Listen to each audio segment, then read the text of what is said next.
So will you do me a favor and just clap your hands? Not just one, but you confused me. Just This one. yeah, there we go. It's to line up all these cameras and audio. Oh, sure. Yeah. Why so many cameras? Well, one's for you, one's for me, and then one's for both of us. I thought a podcast was just Audio. the audio. It is mainly, yeah. But this is also Okay. goes on YouTube, so Oaks can watch Okay. and whatever, Okay.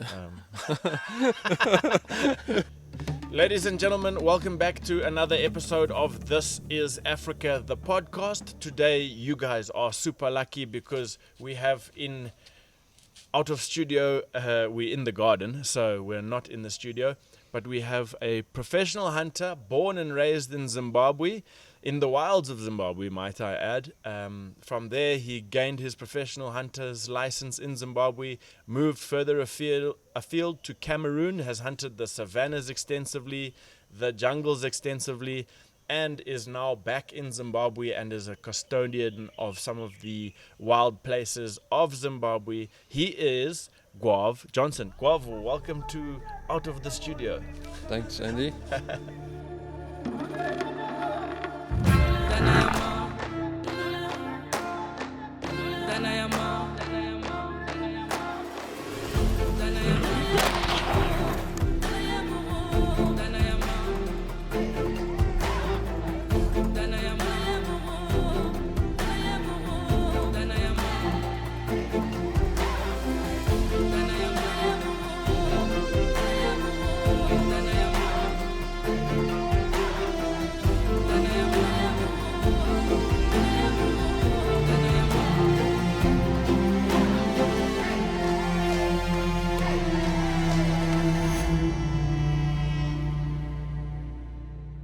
This is Africa podcast is brought to you by Swift Bullet Company. Bullets without equal. So Guav, so the first question I have for you is your childhood. Your father is a professional hunter. Correct, yeah. This I know because I've hunted with him. Yeah. So what did growing up look like for Guav and your brother Courtney, hey? Yes. So we spent most of our childhood in the southeast lowveld of Zimbabwe. My first hunting memories of game was on Unetsi Ranch. So this was in the sort of early 80s, mid 80s. My dad and Don Price were doing the hunting on Unetsi Ranch. So we pretty much had free range on 850,000 acres of wildlife area. So you can imagine as kids what we got up to there. Yeah, and I mean, so how old were you when you were introduced to hunting, or Well, where did you live? Like, because I know you said So- the Lowveld, but were you living in the bush, or were you in a town, or were you? so we were actually living on Unetsi Ranch. Oh wow. Yes. From what age? So I was in grade 2, grade 3, so I was about 7 years old. Wow. Prior to that, my first hunting was on my grandfather's farm in the Kezi area in southern Matabeleland. But our real hunting started on Unetsi, where we started hunting, game, impala, kudu, wildebeest, giraffe, stuff like that. So we were on Unetsi for several years, and then after that we moved a little bit further, sort of south to the Mateki Hills, which is very close to the Gonarazone National Park, which was it actually used to be part of Unetsi before Unetsi started selling off bits and pieces. So it was much the same, and that was a combination of cattle and game, but we still had free range on a big piece of land to hunt on there. And after that we were on Hippo Valley Estates, which again a huge piece of land teeming with wildlife, and we'd come home and my dad was doing culling at the end of the year and that kind of thing. So yeah, we got to do a lot of hunting and fishing and outdoor stuff. So when you went hunting as a kid, were you going with your dad, or who were you going with? Sometimes we would, but some of our best memories, early memories, we were alone. I remember... When you say we, it's you and your brother? Me and my brother, yeah. It's just the two of you? Two of us. Sometimes we would take a tracker or two. But I remember when I must have been 7 or 8, my brother 2-3 years older than me, we were hunting for small game, and we came across 3 wildebeest bulls sleeping in a thicket. And I said to my brother, all we had was a 2-2 Hornet. So I said to my brother, we need to shoot one. And he said, no, we're going to get into trouble. I said, well, if you don't shoot, give me the gun, I'm shooting. And then he said, oh, you're right, I'm going to shoot. So we crawled up and he shot this big bull between the eyes, yeah. Between the eyes? Yeah. Oh, wow. And jeez. Yeah. So he was the older brother? Yes. Oh, so he pulled rank on you there? Yeah. Yeah. Yeah. He said, no, I'm not letting my younger Yeah, brother. but I said to him, I think they got him to shoot because I said, if you're not shooting, you give me the gun. I'm shooting. I'll take the heat afterwards. But yeah, it was good. Fantastic. So what did you do with the wildebeest? We walked back home and then we got a vehicle and came and collected it. You know, they used to shoot a lot of wildebeest and giraffe there on rations on Unetsi in those days. There were so many. Yeah. So we just went straight to the butchery. It wasn't, it was no big deal. Yeah. And when you were kids, did you ever come across like any snakes or anything when you're out there? Oh yeah, we did come across all sorts of, my mom used to get grey hairs. We used to swim in the rivers and that all the time. And I think of it now, we even used to go with a tractor tube and sort of go 10, 15 kilometers down the river when it was in flood. And not far up from us, there was a weir on the Unetsi that was full of crocodiles, but yeah, we were lucky. I don't know how none of us were ever eaten. The same on the Lundi. We lived on the Lundi River for 15 years. Our dogs were taken by crocs. We used to wade across there up to our chests. Somehow we were lucky. Survived. Yeah. Using some black magic or something. Yeah.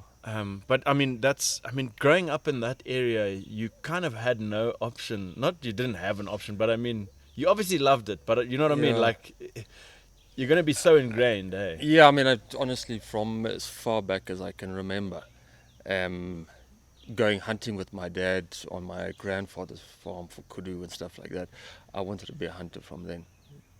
There was never a question of I'm going to be a policeman or a fireman, or all I ever wanted to do was hunting. Yeah, it never changed. Yeah, and you were lucky because you knew that was a possibility because your dad did it. Yeah, exactly. Yeah. So it was, we grew up doing it. So it was just, it was very easy for us, really. Yeah. To transition. And you obviously went into hunting, and your brother Courtney went into guiding, photographic guiding. Yes, yeah. So he was with a large photographic company for over 20 years, but he's now back with us running the ranch and our project there, and he actually runs our hunting company now. Okay. The marketing, the financial side, the concessions, stuff like that. Yeah. So he's more into the hunting now. He doesn't do photographics anymore. Okay. Yeah. So is he a little bit more switched on with the finances than yourself? Yeah, I do the hunting side. And he does the finances and concession management, and my sister-in-law is American, so she also helps a lot with the marketing side and stuff like that. Okay. Yeah. Okay. And what did school look like, Guav? I mean, out there in those thick bushes. I mean, where did you go to school? So, junior school, living on Unetsi and the Mateki Hills, the closest decent school was across the border in South Africa, in Messina. So that was right at the end of the apartheid era. So there were a number of kids from the ranch that were schooling at Messina. Okay. So we would come home sort of every second or third weekend. But it was, very laid-back school. Our uniform was shorts and a shirt. We didn't wear shoes or hats to school. Like a T-shirt? No, we had a grey button-up shirt, grey shorts. Oh, yeah? That was it. We were not allowed to wear hats. What about shoes? No shoes. No shoes, no hats. Hats was strictly forbidden because of lice. What? Yeah. Really, Not allowed to wear a hat. And it was like one of the hottest regions. Messina is goodness. Hot, Yeah. So can you imagine? I think that school would be sued.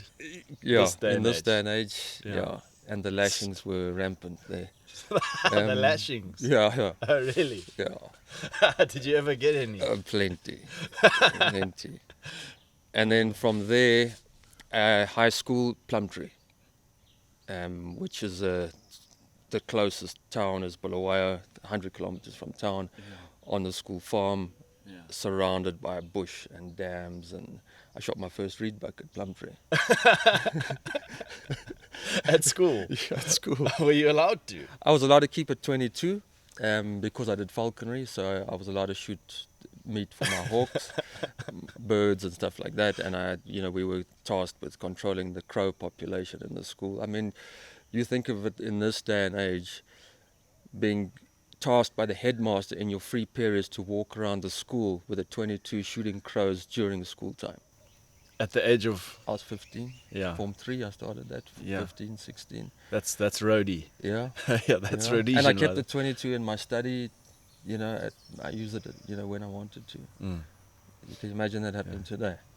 No. I think, with all the school shootings and things that happen... Never happened, yeah. No. Yeah. So you must have had quite a bit of falcon meat with your reed buck there. I did. I had a deep freeze where we used to keep our steaks and I don't know if the falcons got any of the meat. Eh? No, they just got the birds. We used to shoot duiker, stembuck, and I shot my first reed buck at Plumtree. Wow, with the tutu. The tutu. Yeah. What did you headshot him? Obviously. I shot him in the neck. Yeah. Yeah. And what was he lying down, or did you find him, or did you? He was in a little bit of a flay. Yeah. And he stood up. And, I shot him from about 60 meters. Freehand. No, I actually had shooting sticks. Oh, We really? made some shooting sticks. What? Yeah. Actually using shooting sticks. Yeah. Hey? We knew the plan. You knew the plan. Lots of Yeah. experience. African Sporting Creations crafts the finest shooting sticks on the market and is the only company that offers unconditional lifetime warranty on their product. They are the lightest, quietest, and most rigid sticks on the market. Their average customer has discarded 6 sets of disposable sticks before they invest in their last pair that they will ever need. The African Sporting Creations shooting sticks, folks. www.africansportingcreations.com. Get your shooting sticks before you go hunting and practice. Back to the podcast. And then we used to fish there. There were some good bass dams around there as well. Oh, really? And on weekends, if you didn't have a fixed, like a sporting event that weekend, you could actually sign out, and you could go out camping for the whole weekend. So we would typically book out of school after lunch on a Friday, and you'd have to be back before chapel on a Sunday.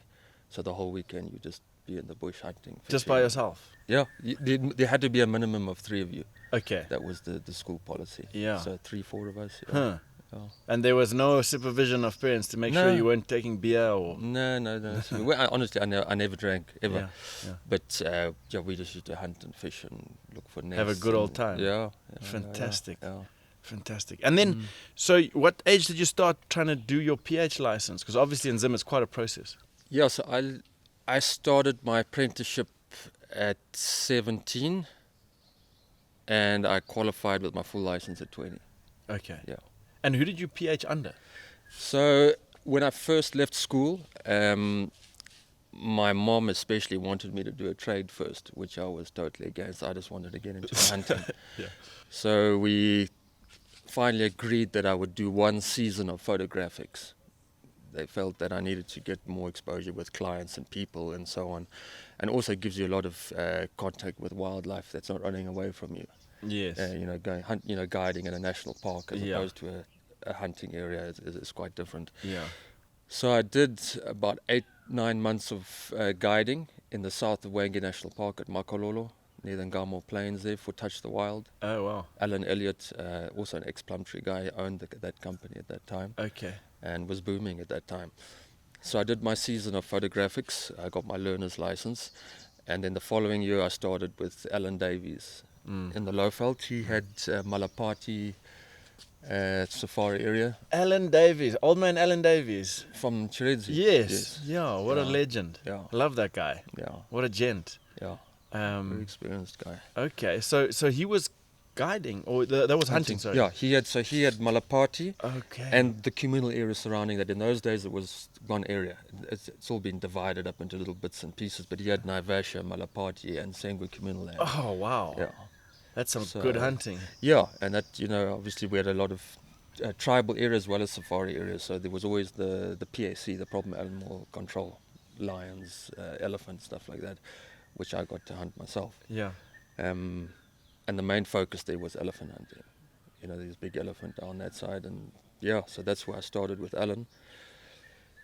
He lost that area, unfortunately, at the end of the first year, so I only got to hunt there for 1 year.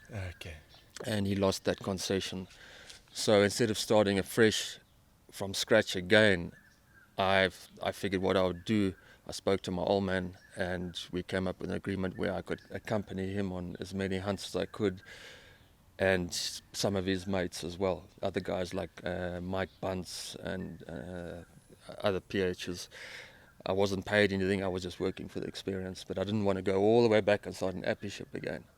So then I did that season, just literally just hunting everywhere all the time, in the valley, in the low veldt, wherever. Nice. And then at the end of that year, I did my license. It must have been quite nice to hunt big game under your dad. I mean, obviously he was fully involved in, fully invested in teaching you everything he knew. Yeah, no, it was, I mean, I learned a lot. And we hunted all over, from the valley, low veldt, Ngamo, Kazuma, Matetsi, all over. So and all sorts of animals as well. Yeah, everything, all big game. But pretty much everything. And was the safari industry already thriving? Hey, it was then, because also remember in those days there was a lot of hunting on private land. So the Guav, for example, there were probably 4 or 5 operators just hunting in the Guav. Okay. And that was all big game as well. Yeah. Now those areas are all gone, as you know. So there was a lot more hunting areas and hunting companies in those days. You made your way up to Cameroon at what point? I mean, because you've probably been, in terms of like Zimbabwean professional hunters, which there are quite a few up in Cameroon at the moment, hunting up there, but you were kind of one of the first ones, I think. Yeah, so in 2001, I was at the hunting show I think it was in Vegas that year, and I bumped into a Spanish operator there, and it turns out the Spanish operator was starting off in Cameroon. They owned a shipping company. Who was that? Antonio Riguera. Okay. I bumped into Raquel, the daughter. Oh yes, and that was their first year at SCI. They were trying to get into the American market. Wow. So they bumped into me, and actually myself and Steve Collett, they were trying to carry a carpet. Steve Collett? Yeah. Whose hat you're wearing? Yes. Collett's Wildlife Artistry. Yes. Yeah. No ways. Okay. So we helped them carry this carpet back to their booth, and they said, "Oh, who are you guys?" So we said, "No, we so-and-so from Zimbabwe." And she said, "Geez, do you know Johnny Johnson?" I said, "Yeah, that's my dad." She said, "Oh, well, my father's friend is here and he's looking for him." I said, "Well, he's not here, but I'll talk to him." No so way. We got talking to him. They said, "Look, we need that's my dad. we need 2 guys to start our hunting in Cameroon. We want to get into the American market. We've got 1 jungle area, 1 savanna area, but we want to grow, and we need some guys to go there and start." So myself and Darren Ellerman went and started there. Oh wow. Yeah. Jeepers. So you helped male dairy really get off the ground? Yeah, we started it there really, yeah. Wow. Yeah, they'd done a few hunts with Spanish and European clients, but it was very small. And they wanted to start growing, and we went from those 2 areas to probably 8, 9 areas in 5, 6 years. Wow. Yeah, and they're, a very good company. Yeah, they've grown a lot. Yeah. Raquel's amazing.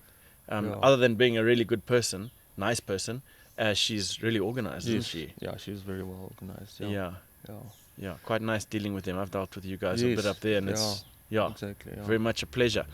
This episode is brought to you by Boyd's Hardwood Gunstocks, the experts in premium American-made gunstocks. And folks, guess what? You could win an exclusive TIA-branded African-style gunstock. Choose your own wood, color, and design to make it your own. To enter, just head to boydsgunstocks.com/thisisafrica and sign up. So that's boydsgunstocks.com/thisisafrica. Limited time only, so don't wait.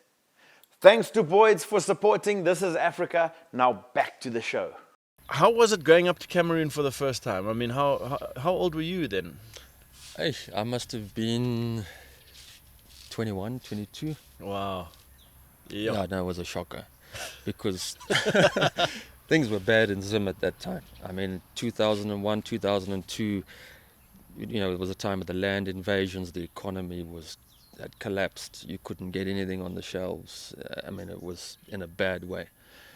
And within being arriving in Cameroon within 2 days, I realized how lucky we were back in Zim. Cameroon was a long way, far behind us. I pictured Zim to be where Cameroon is in like 50 years' time. So yeah, Cameroon So you was made a your way, shocker. especially the cities. I mean, Cameroon, the cities, I mean, the hustle and bustle is just incredible. Terrible, yeah. Not Terrible. incredible, terrible. So, yeah, But it's not a nice. but once you get out, Once you you got get out, out of the built-up areas, it's very nice. Yeah. But you don't want to stick around. that must have been towns wild and at 21. Yeah, and those areas were undiscovered. Most, like where we started, we had the Mile Dairy concession zone 25. Are we talking forest or? Now we're talking Savannah. So the Okay. first place I went to was the Savannah, Yeah. which was zone 25. And they were in negotiation for zone 20, Mindwell, next door. And at that time, there were hardly any roads there even. The guys didn't know those concessions. And so it was, we pioneered those areas, opening up new roads, finding new areas, springs where game is. Can you remember the first time we saw a Lord Derby Eland bull? Yeah, no, I couldn't believe it, eh? Tell us how that Eesh. was. Yeah, no, I mean, just the size of those horns and the coloration and that of them was just, it's very, very When you impressive, saw that, eh? were you like, I'm in the right place? Eesh, yeah, no, it was, it was a nice time, eh? Because you were obviously tasked with going and looking at these areas as well and being like, hey, you know how to hunt? Is it like, are there Yeah. animals? And Yes, exactly. did you just camp out or what? No, we had a small base camp on the Mile Dairy River. So that was where we first landed. We started there. And then from there we went actually to the forest. We drove all the way to the forest, to an area which did not have a road. We had to access it by dugout with a motor on the back. Dugout canoe. Yeah, with a motor on the back, a pirogue. Did you have a gun or anything? Yes, yeah, we had guns there. We were using company guns. Okay. So yeah, the only way to hunt out of there was by boat and walking. But it was teeming with game, eh? I mean, forest elephant, you'd see them swimming across the river, the salt licks, every salt lick had forest elephant, bongo, buffalo, forest dog. It was teeming with Birds, game. parrots, Everything. butterflies. Yeah. That must have been cool, hey? Yeah, it was a completely new experience. I mean, I'd never hunted in a jungle before. And hunting with the pygmies and that, so that was all very exciting. And that it was You couldn't a talk the challenge. language, obviously. No. So how did No. you Hey, we just got by, eh? Sheesh. Yeah. sign language? Yeah, and hunting, you make a plan to get by, eh? Yeah. Yeah. You don't really speak much hunting anyway. You just more sign language and Yeah. pointing at things and Yeah, no, you learn the key words and that, and slowly, learn a little bit more, a little bit more, a little bit more. yeah. You've been in Cameroon now for how long? I believe this will be 25 years now. 25 years. Is it kind of a second home for you? It is, because I've spent more time there than I have in my own home. Yeah. So yes, Yeah. I know Cameroon pretty well now. Yeah. And I mean, Yeah. that jungle, I've done 1 or 2 jungle hunts. But once you finish 14 days in the jungle, you're like, I want to go home. Like, have I'm a break. done with these insects and Yeah. it's taxing, eh? hot and it's not very comfortable. Yeah, no, it's a tough place to hunt, eh? It wears you down. And what were everything you? is difficult there. Yeah. There's no, okay, we'll just go and shoot a wildebeest this afternoon, or go and shoot an impala. Everything you got to work for there. Yeah. Nothing comes easy. Yeah. Nothing. Yeah. So And there's disease and all sorts of things in there, Yeah, Um, there's a lot of bad stuff that gets you there. yeah. Yeah, Did you ever got bitten by anything? pretty much everything that they've got there. Sure. What is Yeah. it? I mean, I have no idea. Eesh. So my first issues I had there, malaria. Okay, malaria I would get 2 to 3 times a season in Cameroon, between the north and the south. The main issue there was no one was giving me the correct information on what to take. One doctor would say take Delta, another one would tell you take Mefloquine, another one would say take a combination of this and that, another one would say doxycycline. It's all bullshit. So it took me about 22 years to figure out what was correct. And since then, I haven't had malaria. But I got malaria minimum twice every single year for those first 22 years. On top of that, bilharzia hit me hard in the beginning. Actually, I had to have my right kidney removed and the urethra reconstructed and put back in. Oh, wow. A Nigerian did it. So I hope I've still got that kidney. That should be there. The second one. Wow. And bilharzia is waterborne from snails, right? Yes, yeah. It's from stagnant water. It gets into your bloodstream and then harbors in your bladder, your liver, your kidneys. It gets through your skin. Yes, it can go through your skin. Yeah. Okay. Yeah. Or is and it from drinking was as actually well, lucky that I picked it up because I had some other forest ailments, and through various tests they discovered the problem with my kidney. But at the time when I got tested, they said it was the highest concentration of bilharzia they'd ever seen. Wow. So yeah, that messed me up quite bad. And then I've had all the other stuff, typhoid, salmonella, meningitis, microfilaria, the worms in your eyes. The worms in your eyes? Yeah. What? Mm-hmm. How did that get in there? How did that work? There's a filaria fly. It's like a yellow fly that lives in the forest. Common. I mean, they pretty much bite you every day. In one area of ours, there's a hell of a lot of them. Okay.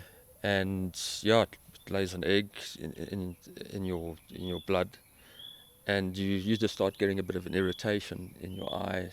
And if you actually open your eye and you look at it in the mirror, you shine a torch, you can actually see the worms moving on your. I got it in one eye, on your eye. That is wild. Yeah. And how do you get that worm out? You got to take a dose of tablets. And then how does it? Where does it come out of? I suppose they die and come out your eye. Come out your eye. The ones that are on you in your eye. That's a great sales pitch. Everyone going to go hunting in the forest? No, but that's. I mean, it's obviously not common. But you've been there over 50 years or whatever. That's pretty common. Yeah, it's pretty common. I don't know why. I only got it once that I really know of. Hervey, one of our other PHs, he's got it a couple of times. His wife's got it. Trackers get it all the time. So it's kind of like ringworm almost, but just in your eyeball. Yeah. Wow. Yeah, microfilaria they call it. Yeah. That's wild, eh? Yeah. Holy smokes. Yeah. So it's. The list goes on, does it? Yeah. It's not an easy place to stay. So when I came out of the forest, one of the people that was there with me had a little lump on their skin, but they.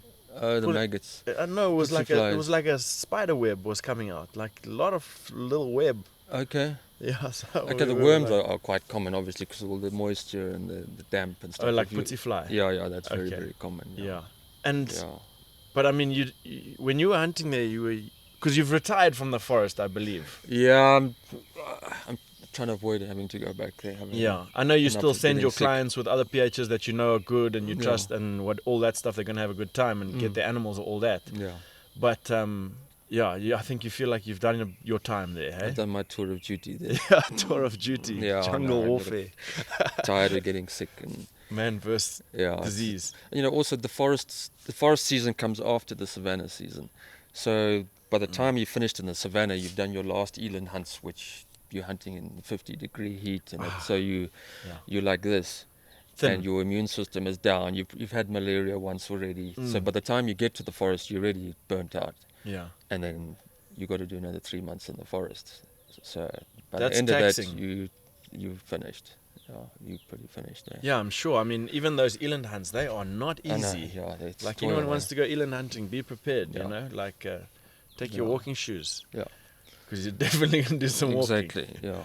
Yeah. So it would be the eland season, the bongo season, and then come straight back and start the Zim season.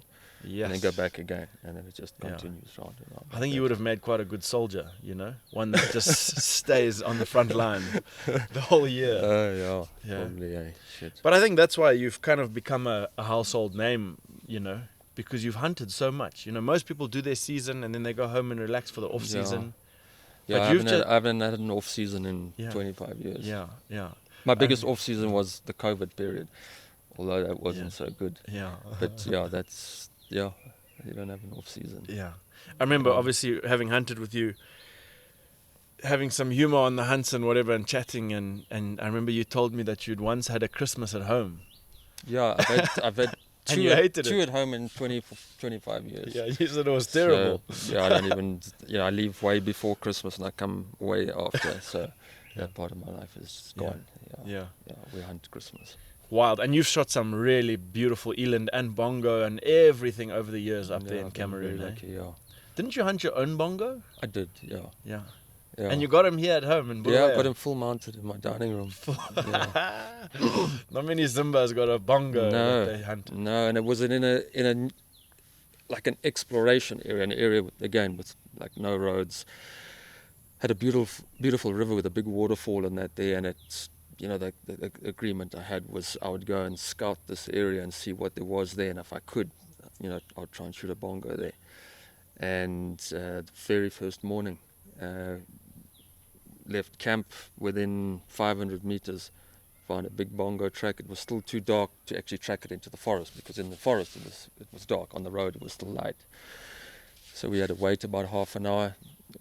Went in, and within 5 or 6 minutes we had the bongo. No way. Yeah, quickest bongo hunt of my life. And it was a big bongo, it was a 32-inch bongo. Yeah. Wow, Yeah. that's a bruiser, eh? Yeah. How'd it feel? I mean, guiding someone versus actually hunting your own one? Ah, it was nice, because I was actually with a friend of mine, Churton Wright, who was hunting for us as well. And he was new in the company, so he was coming along to get to know the areas, and that's how I was hunting with a friend. And we only had 2 dogs. That's all we had. Oh, wow. And but we had my number 1 dog there, and he bayed up that bongo, no problem. Yeah. And it was so thick where the dogs bayed the bongo up. I didn't even aim there. I literally just held the rifle and pointed it. I didn't use the sights or anything. It was just too close. Oh, wow. Yeah, I shot it from like 3-4 paces. You should have got out your Bowie knife. Yeah, so it was very, we skinned it ourselves. Yeah. Did you take any pictures? I did. You did? Yeah. Nice. Yeah. You'll have to send those to us so we can show the folks. Yeah. When it comes to hunting in Africa, we all know that African animals can be dangerous. And if you want to be super sure, like every other African professional hunter will tell you, swift bullets are the best. So folks, do not skimp on your bullets. You may lose your animal and you may lose your life if you do. Anyway, swiftbullets.com. You can thank me later. Back to the episode. I mean, it's not the easiest place to hunt, but you're not someone who feels too much pain or whatever. But have you ever had a nightmare client? That must be tough. If you got a nightmare client in the forest. Not often. And yeah, you're going to be tamed by the forest if you're a nightmare. Be tamed. If you don't take the advice on that of your PH, you're going to suffer there. But fortunately, I didn't have any really bad clients in the forest that come to mind. Yeah. Okay. Yeah. Yeah. It's very nice of you, because I'm sure you have. You're just being polite, I think. Yeah, I'm just, coming to mind. When I first got there, we did have a manager, a French manager, that I did not get on with him at all. Oh, really? And he was a problem. But the jungle fixed him. we hunted together on my first hunt there, and we got into a situation where the dogs bayed up a female bongo. So we got onto it, we saw it was a very big female, and we backed off. Because the female bongos also have horns. Yes, they do. But not that the dogs are looking for horns. No. And I think what had actually happened is we were tracking a bongo, and this female crossed, and then the dogs picked up the scent of the female, and they bayed the female. Anyway, we had a look, and we saw it was a female, and we backed off, but the dogs were still baying this bongo, and it was very, very aggressive, that female. And the dogs turned it, and the bongo started coming towards us. So myself and the cameraman from Bulgaria, I think Stilian Kadrev, I don't know if you remember Stilian. I've never met Stilian, no. We got behind a tree, and this guy, I won't mention his name, decided he was going to run for it, but you can't run in the jungle. And he went about 5 yards and went head over heels, and his gun went off. Almost blew his arm off. Oh, what? Using a double 500. Did the bullet hit in Yeah. any? Somehow the stock of the gun went first with the barrel facing back, and the bullet entered sort of in his wrist and came out the elbow, but it blew the whole forearm away. So, yeah, pretty much his arm was almost gone. We were in the middle of nowhere. Oh my goodness. And I didn't like this guy. So what did you tell him? I've told you so, pal. Karma. Yeah, we got him out of there, idiot. But yeah, he nearly died. So how did you get him out of there? What did you do? We had to Tourniquet? carry him. Obviously. Yeah, we had to make up a stretcher and that tourniquet and carry him out, hey. Yeah, Jeez, he must have been in some Yeah. pain, eh? yeah. No painkillers. Nothing serious. I think I had some Disprin. Better than nothing, I suppose. Yeah, better than nothing. Oh wow, that's a wild story. Yeah. One of the things I found interesting when we were in Cameroon was the problem you guys have of the cattle, especially in the savannah area. Obviously, they don't come in the jungle. There's not much grazing for cattle in the jungle. But the savannah area, the cattle are a massive problem, aren't Yeah. they? Huge problem. And getting worse? yeah, getting worse. Yeah, So it's not so much human encroachment, but grazing of cattle. cattle. Yeah, Big herds. huge herds. I mean, some herds are over 150 head. Yeah, it's a huge problem. But why is that so bad for the eland? Eland won't share an area with cattle. With cattle will move into an area, the eland move somewhere else. They won't stay in the same area as cattle. So if the cattle move into your hunting concession, the eland are gone. They'll move to another part of your concession. They're not going to live in amongst the cattle. Yeah, Yeah, and if your concession gets too full of cattle, you have no eland there. And the other game doesn't like the cattle either, but the eland in particular are very fussy when it comes to cattle. why is that, do you think? I'm not sure. I don't know if it's instinctive with disease and also disturbance. The eland are shy. They don't like noise and activity, and they just those cattle come with disturbance. Yeah. You've got people they're chopping down trees and trying to net fish in the rivers and snaring and making noise and burning grass, and they cause a lot of disturbance as well. Okay. It's not just the cattle. Yeah. Yeah. So, we can always cut this out, but is it politically correct? But how do you deal with the cattle? You shoot them. the shit out of them. You shoot them. Yeah. How many cattle you shot over your time? I don't know. I don't know. Yeah. You literally shoot as many as you can. Yeah. And in that way, driving them out of the concession. Yeah. Yeah. And what, like when you shoot the cattle, the guys that are driving the cattle, what do they do? They run. Hopefully. Sometimes it depends, eh? We've been chased off by guys before, with guys with bows and arrows and that. Well, they turned Turned on us, yeah, where they've outnumbered us. Well, tell us the story then. That sounds like a good one. So yeah, we'll get a report. There's cattle in this area, cattle in that area, whatever. And quite often there may not be an anti-poaching unit available. They engage somewhere else or whatever. So if I'm free or another PH is free, we'll take a rifle or whatever ammunition we've got with a couple of trackers, whatever, and we'll go in there and try and get them out. That means burning camps, shooting cattle, whatever. And on one occasion we did that. I think there were maybe 4 of us, myself and 3 trackers, and there were far more of the nomads that we expected. How many? There were probably 10, 12, maybe more. And these are tough humans, right? They're not your Yeah. very... And also I had a limited amount of ammo.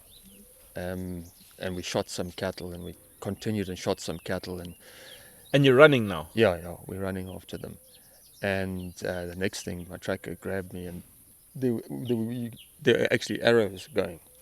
A whole bunch of them had come up and were shooting at us with their poisoned bows and arrows. And they've all got machetes and stuff. And in Cameroon, the law is not clear there as well. If you end up having to shoot one of these guys in self-defense or whatever, for sure you're going straight to prison. So I didn't want to be forced into that situation, so we had to run for it. And the other guys chased us. Really? Mm-hmm. You outran them? We had a head start, but yeah. But they were obviously also, wary since that they knew that we were armed. But yeah, that was pretty scary, eh? Yeah. Yeah. Lucky you fit, eh? Mm. Because if you're a slow guy of round shape, Yeah. then no, you might have been more chance of getting hit by an arrow, I suppose. Yeah, no, my athletic ability has saved me there a few times. What is one of the easiest things you can do right now to impact worldwide conservation and our hunting heritage? Join one of the biggest hunter-funded conservation organizations on the planet, DSC. They have some amazing membership packages right now with free tickets to their convention. Go to biggame.org for more information. Back to the podcast. So, this problem with the cattle, do you see an end to it, Guav? I mean, unless the government intervenes and really starts doing something themselves, unfortunately, no. Andy. Okay. No. Yeah. There's just more cattle, more people, more cattle. And what's happening in a lot of the areas is the operators can only afford to spend so much on anti-poaching. It's a business at the end of the day. Guys are booking, they know they've got 5 eland hunts or whatever. You can't now spend $60,000-$70,000 a year on anti-poaching, when your profit may be exactly that. So that's the issue. Guys can't afford. The poaching there is not like in some of our areas here where you can employ 10 game scouts and an old Land Rover and you're covered. There now, I mean, you need drones, you need an aircraft, you need to hire military so that when your scouts are put in those situations, the military can take care of the situation, because if your scouts shoot someone or whatever, they get arrested. So once again, it all comes down to the dollar. Yeah. I see, especially in here in Zim, lots of guys wealthy people are coming and buying whole concessions for themselves and all that jazz. But you think with the hunting companies and the client base that the hunting companies have, there's quite a lot of wealthy guys. You think that guys would be able to say, hey guys, maybe some sort of against tax or whatever, tax deductible situation, and you know what I mean, and drum up $100,000 a year for anti-poaching. I don't know whether it's because Cameroon is an unknown place or what, but we struggle to get any funding there, eh? Yeah. I know we've tried, with various organizations and that, and we've had a little bit of help, but not much, eh? Maybe it's because, everyone's interested in helping the guys with the lions and the elephants and all the Most people Disney. don't know what a giant eland or a bongo or a giant topi are. It's sad because those animals are kind of, pretty rare. There's no shortage of Cape buffalo. Yes. They're everywhere. Yeah. But giant eland, I mean, that's the only country left where you can hunt a giant eland. Yeah. All the other countries where they used to exist, they're pretty much wiped out. Because of war and people. War, poaching and cattle. Yeah. Yeah. So it's probably, people need to switch on to the Lord Derby situation. Yeah. Because before it's too late, and we're talking about, remember there was this animal. Yeah. Because it's heading that direction, isn't it? Oh, no, definitely it is. Yeah. There's no question. Since now you are a Zimbabwean operator, you have your own area, Matetsi Unit 2, which is quite nice and close to where you grew up and all that. So that must be... How's that been? Yeah, no, it's very nice. I mean, I used to go hunting in Matetsi when I was in junior school with my dad when he was hunting there. So going back to a place that you used to go around as a kid, and that's it's good. We know the area backwards. So it's a good area. Yeah. Is there much poaching going on there or not really? No, fortunately we don't border onto any villages, or we're surrounded by wildlife areas, parks, and so on. So we don't have a poaching problem at all. No. Yeah. Fantastic. Very, very lucky. Yeah. And you've taken on another area, which is a communal land. Tell us the history about that. What's going on there? What are you doing? What's the plan there? Okay, so that's an old Arder property under the control of the Rural District Council. It was a grazing area. For cattle? For cattle. Okay. But, the place had been vandalized over the last 35 years. So there's no fencing left, no boreholes working. Sorry, just for the listeners, this is back in Zimbabwe. We're now out of Cameroon. Yes. Yeah. So, we had a history in that area. We had family that used to ranch down there and so on. So we approached the district council and spoke to them, explained what we wanted to do. We wanted to combine cattle with game on that land. So we spoke to all the community members, the local chiefs, the beneficiaries there that are allowed to graze their cattle, and we came up with an agreement whereby a section would only be used for game and another section would be cattle and game. And they would benefit as the game increases from trophy fees, hunting, meat, and so on. And then we've also developed the cattle section of the property with fencing, dip tanks, water, stuff like that. So it makes their cattle grazing more exactly. Like, what's the word? Renewable. Sustainable. Sorry. Yeah. Okay. And then we've also sunk some boreholes in the tribal area and put up some community gardens there so they can grow vegetables and stuff like that there. Because water is short in those parts. Yeah. Yeah.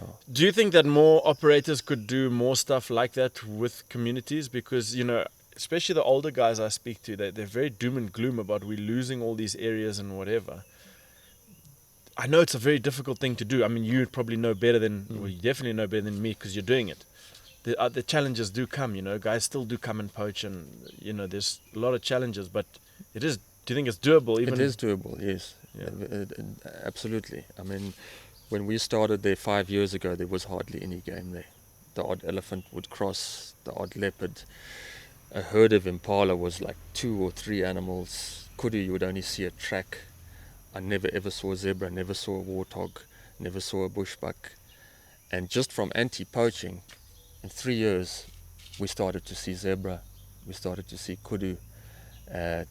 Impala started to increase. In our 4th year, we saw warthog, bushbuck. So the game is coming back without even reintroducing anything. We have reintroduced some game, but just from the anti-poaching, it's already coming back. And where'd it come from? Outside? Was there, but sparsely, Yeah. And I think also those animals that have been poached so heavily, like the kudu, were like completely nocturnal. They would go up into those big koppies and hills, stay up there all day, and then they would go and feed at night. That's why you would never see them. But now we've got kudu drinking in daylight at the water points and that, so it comes back quickly. Comes back quick. Mm-hmm. Yeah. So, but how do you get the chiefs and everyone on side? I mean, obviously there has to be a reward for them. Yes, so in this instance, there was 14 community members that had grazing rights there. So we went and sat with those guys and said, right, this property, as you know, it's overgrazed, there's no fencing, anyone's cattle go there, so by June, July, there's no grass left. It's not only your cattle that are benefiting from that land. There's no game for you to benefit from because people are poaching it. Your cattle have got to walk vast distances because there's no water there. You've got no dip tank there. It's a dog You've show. got no security. If your cattle get stolen and herded across into Botswana, because we're right on the border. So we said, look, this is our idea. We would like to come in, develop the whole property, but we are more interested in the game. But we're not asking you to take away your cattle. We're just asking to divide the property. We develop that side with wire, with water, dip tanks, so on. We'll also do some community projects back in the tribal area. What do you guys think? What do you guys need? And they were more than happy. They were getting nothing. So now they're now getting water. We shoot something, they're getting the meat. They're getting a percentage of the trophy fee. We've got game scouts. If the cattle get stolen, our scouts can follow up. So yeah, it's a win-win for everyone. Okay. And how long have you got this area to develop it for? Is there a contract? It's it's very long term. Really? Yeah. Fantastic. Yeah. It's got to be. You're putting that. Yeah, kind of you money can't say in, 5 years because you No. develop it for 5 years. And give it up, wildlife then takes kill time the animals as well. again. You don't want to just start hunting as soon as your animals increase. You need to give it time. Kudu bull, it's like 7-8 years from a calf to being a shootable bull. Yeah. So it takes time. Yeah. It's very cool that you're doing that. I think, there's too many people that go and try and get an area and then make as much money as they can and then get out of there. Yeah, I mean, we didn't shoot anything in the first 4 years. And year 4, we shot 1 leopard and 1 elephant. I've never even shot an impala there yet. Yeah. Yeah, so we're just starting off very, very, very slowly. Yeah. Anyone who's interested in hearing a bit more about this project that Guav has got off the ground. There's a program called Wire and Water That's right. by Blood Origins. Blood Origins did it with us, yeah. Robbie Kruger. Yeah. Yeah. He's another guy that is doing a lot of good stuff, showing the world Yes. what's going on with. Yeah, he heard our story and then he said, yeah, well, let me document this because, people need to know what's going on in these parts. So he came last year, the year before, and documented exactly the situation there, what we were doing and so on. And next year he'll be coming back to see the progress from then. So there's a 3-year gap from when he will come back and document the progress there. Again. Yeah. Yeah. That's very cool. Yeah, so next year he'll be coming back. Yeah. End of next year. It's nice. Yeah. Nice that there's people out there to help guys like yourselves who, because it's costly thing, isn't it? Yeah, it is. Yeah, it is. We've fortunately had a few very good clients that have helped out as well. But yeah, it is very costly. Yeah. I mean, just the cost of game to, reintroduce game is very expensive because there's not a lot of people that sell game here. It's not easy. What's your future look like, Guav? Over there? No, just in general. Like, are you going to still be hunting Cameroon, Zim, Matetsi? Are you going to retire ever? I haven't thought about that. No, I don't think so. No question. Yeah. No, I'll be continuing my hunting. Yeah, pretty much everywhere. More focus is coming on to Zim now. Got a lot more going on, yeah. For sure. Mm. Your plate is full here. Mm. If people want to follow you and find you, how do they do that? I've got an Instagram page, Guav Johnson. Okay. Yeah. Guav Johnson. So if they want to book a hunt with you or come to Cameroon and hunt, we've got a website, classicafricanhunting.com. Okay. Yeah. So we've got a website as well. Yeah. Thanks. So you can get in touch through Instagram with Guav Johnson, or you can get him on his website, classicafricansafaris.com. Classic African Hunting. classicafricanhunting.com. If you want to be more official with the emails, but even Instagram message can work, and you can start from there, right? Sure. Yeah. Guav, thank you very much for Andy. coming on. Super interesting. I mean, I'd like to have you on another time when we've got more time so we can talk specifically about Cameroon, specifically about the forest. I know you're very good at hunting elephants. You shoot some really nice elephants, big lions, lots of good leopard. You're a very ethical hunter. You care a lot about conservation, which is awesome. And you're still young, so I know there's a lot of good things ahead in your life in terms of wildlife conservation. So keep flying that flag, brother. Thank you very much. Thank you very much, Andy. Next time. Cheers, man.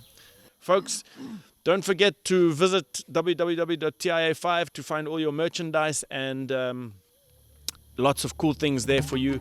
And we'll see you right here next week for another episode of This is Africa, the podcast. Folks, are you dreaming of the African bush and a damn good hunt? Get hold of me at www.tiafive.com. That's tiafive.com. Let's go hunting.